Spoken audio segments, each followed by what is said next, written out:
Adaamaa laate, Har'a Jimmaa laate, Har'a Roobee laate, Har'a Maayaa laate, Naqamtee laate, Shaashamannee laate. Bakka kaleessaa jiru kun maaliif ta'e?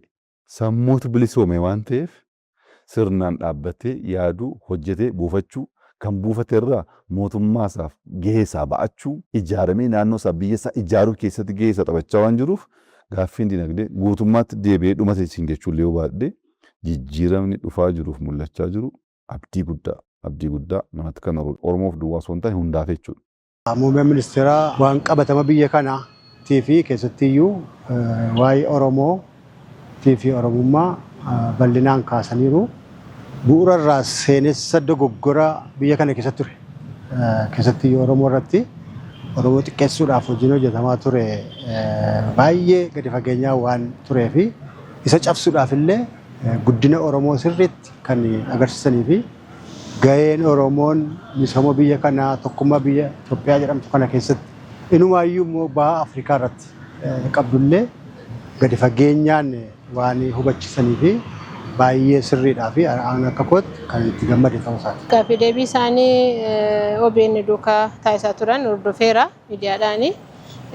Waa'ee dhuma siyaasa biyya keenya, waa'ee dinagdeen keenya maal ture, maalirra jira amma, waa'ee dippiloomaasii akkamitti dippiloomaasiin keenya maal fakkaata, siyaasa maal fakkaanna kan jedhu gadi fageenyaan hawaasa dinagdee irratti, siyaasa irratti, dippiloomaasii irratti waan bal'aa gaggeessaniiru dubbachaa turanii hordofeera gochuusaayyu. Hubannoo kaleessa ijaarsa biyyaa irratti Oromoon qabu, nageenya biyyaa irratti Oromoon qabu haala kaleessa hubachiifamaa turee fi isaan immoo hubannoo booda sanaanuu kennan irratti baay'ee adda addummaan akka jiru Oromoon gahee guddaa akka inni qabu, nageenya guddaa akka inni fidu, misooma amma biyya keenya keessatti taa'aa jiru irrattis gahee guddaa akka inni qabu fi kallattii gara fuulduraatti illee maal akka ta'u qabu hubadheen jira irraa. Baay'ee kan namatti toluu fi barnoota guddaa kan irraa argannedha.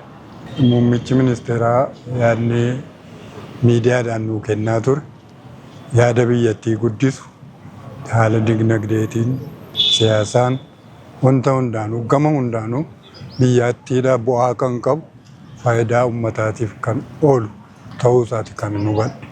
Magaalaan akkuma beekamu magaalonni biyya keenyaa magaalota akka fedheedhaan ijaaramanidha.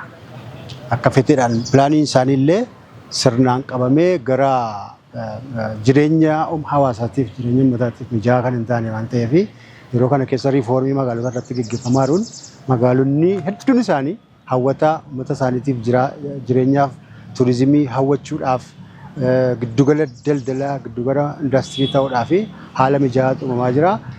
Keessattiyyuu immoo magaalaa Jimmaa irrattis akkuma beeknu magaalaan baay'ee dhidhiphattee daandiin isaa haalli infraastiraakcharii isaa mijaa'aa waan hin turree fi yeroo kana keessa misoomni kooridarii qarqarri magaalaallee kan misoomaa jiru qarqarri lageenii misoomaa jiru daandiin babal'ataa jiru magariisummaan babal'ataa jiru fakkeenyummaa guddaa ta'a jechuudha. Hojiiwwan misoomaa bara kana jijjiiramaan asitti hojjetamee ragaa biraa barbaaduu fiiguun hin barbaachisu. Namni naannoo isaa ilaaluu danda'a. Anis magaaluma irra jiraadhu irraa ka'e magaalli Jimmaa kaleessa maal ture hadha maal fakkaata? Jijjiiramni amma akka biyyaattis jiru akka magaalaa keenyattis jiru baay'ee kan namatti toludha.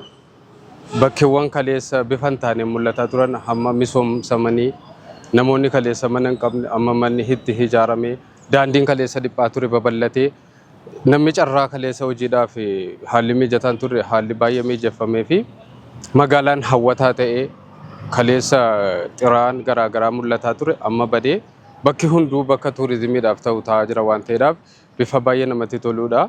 Kana caalaa immoo fooyya'eetti fufuudhaaf hundi kan keenya tumsine cina dhaabbachuu qabna jedha.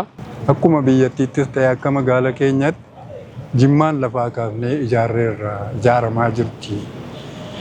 Haala haaraadhaan ijaaramaa jirti. Maqaasii dur biikkolee Roomaa jedhamtu sana bira dabarfattee biikkolee tuun ta'in Roomaa taatee jirti. Maaliif ijaarsi cimaatu jira biyyattii kana keessa?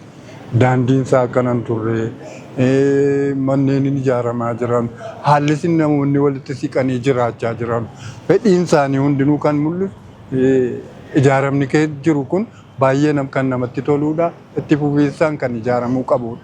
Kan natti mul'atu akka kootti.